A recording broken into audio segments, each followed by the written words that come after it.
자, 여러분 반갑습니다. 오늘 세 번째 시간 시작해 보도록 하겠습니다. Let's go. 자, 자연의 구성물질 세 번째 시간입니다. 자, 지난 시간에 우리는 지각의 구성물질, 생명체의 구성물질, 그래서 귀산염 사면체라든지 탄소 화합물에 대해서 이야기를 나눴습니다. 자, 이번 시간에 새로운 내용은 없고요. 자, 한 가지 활동을 해볼 건데 활동에 대한 안내를 좀 드리도록 하겠습니다. 그 활동의 이름은 Visual Thinking입니다. 자, 여기서 말하는 비주얼이란 어떤 시각적인 자료를 이야기를 하고요. Thinking은 뭐죠? 그렇죠, 생각입니다. 자, 우리가 생각하고 있는 걸 이렇게 시각적으로 표현하는 활동을 한번 해볼 건데요. 자, 생각을 시각적으로 표현하는데 가장 기본적인 방법은 이렇게 텍스트, 글자로 표현하는 방법이 있겠죠. 자, 이 글자는 내용을 정확하게는 전달할 수 있지만 우리의 집중을 이렇게 이끌어내기에는 어려움이 많습니다. 그래서 자, 뭐가 보이죠? 자, 글자 하나보다는 주목이라는 그림이 보입니다. 자, 이렇게 글로 표현한 것보다는 이미지, 그림이 우리를 집중시키는데 더욱 효과적이라는 겁니다. 자, 그래서 우리는 이번 시간에 우리가 알고 있는 정보들을 이렇게 텍스트가 아닌 텍스트를 최소한 이미지로 어떻게 표현하는가에 대해서 연습을 한번 해보도록 하겠습니다. 자, 기본적으로는 7가지 요소를 활용해서 이 정보를 표현합니다. 바로 사람입니다. 자, 사람은 별만 그릴 줄 알면 됩니다. 하지만 이 별은 좀 아닌 것 같네요. 네, 이건 좀 나아졌습니다. 자, 이렇게 그리면 완성입니다. 자, 위에 동그라미만 하나 그려주면 이렇게 사람이 만들어집니다. 참 쉽죠? 자, 이렇게 서 있는 모습도 표현할 수 있고요. 이렇게 연설하는 모습도 표현할 수 있네요. 자, 여러 사람을 그리는데 너무 하나하나 그리기 힘들다. 이런 방법으로 그릴 수도 있겠네요. 여기 이렇게 칠판이 있고요. 누군가 설명을 하고 있죠? 두 사람이 듣고 있네요. 자, 이런 장면도 표현할 수 있습니다. 자, 첫 번째 요소인 사람이었습니다.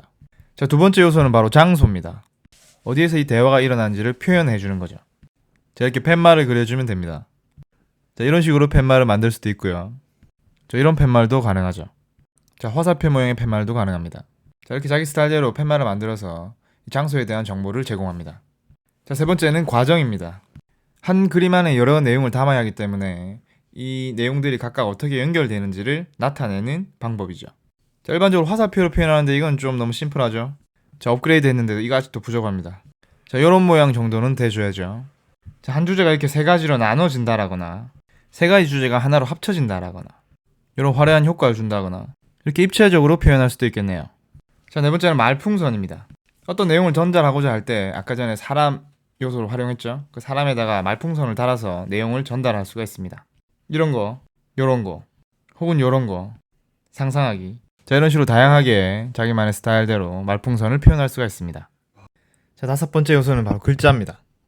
글자는 읽기 쉽도록 또박또박 써주고요. 자, 이런 식으로 일자로 쓴다거나 아니면 이렇게 구부려서 쓰는 방식으로도 표현이 가능하고요. 땡땡땡을 써서 중심 내용을 표현할 수도 있고요. 이런 화살표 같은 거나 별 표시 같은 거 활용할 수도 있겠네요.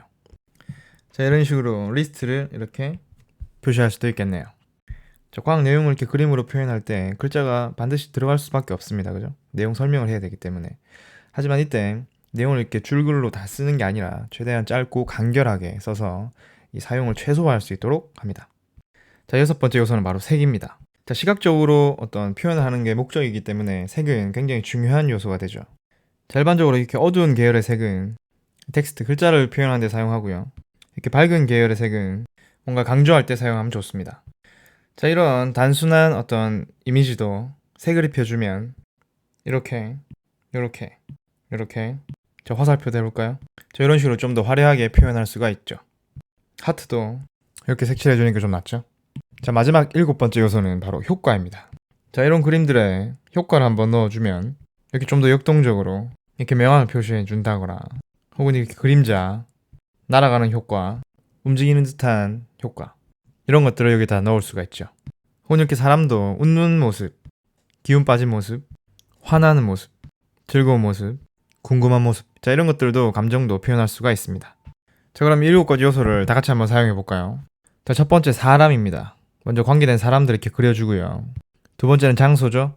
장소는 그냥 딱히 물리적인 장소가 아니라 단계 이런 식으로도 표현해 줄 수가 있습니다. 자, 세 번째 화살표로 이렇게 과정을 표시를 해주고요. 말풍선을 그려줍니다. 자, 그리고 이렇게 필요한 글자를 넣어주면 됩니다. 자, 말풍선 안에도 한번 넣어보죠. 자, 처음에 아무것도 모르는 상태죠. 자, 트레이닝 과정에서 배우게 됩니다. 그리고 최종적으로 이제 목표를 달성했습니다.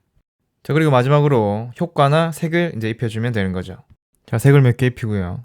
효과도 몇 개만 넣어주죠. 자, 완성이 됐습니다. 자, 그럼 이 녀석의 어떤 의미는 뭘까요? 자, 처음에는 얘가 뭘 할 줄 모르는 상황이었는데 여러 기술들을 배우고 그리고 훈련을 통해서 이 사람이 결국 뭔가를 할 준비가 되었다는 그런 내용들을 이렇게 그림으로 표현을 한 겁니다. 글보다는 내용을 이렇게 한눈에 뭔가 각인시키는 그런 효과가 더 뛰어나다고 할 수 있습니다. 자, 이건 예전에 선생님 학교에 있을 때 학생 작품인데요. 여기 보면 사람과 그리고 화살표, 장소, 그리고 이 내용들을 그림을 통해서 이렇게 표현한 모습입니다. 자, 다음 수업 시간 때는 이런 것들을 한번 연습해 보도록 하겠습니다. 자, 수고했습니다. 오늘은 여기까지 하도록 하겠습니다. 7가지 요소들 잘 기억을 해두시고요.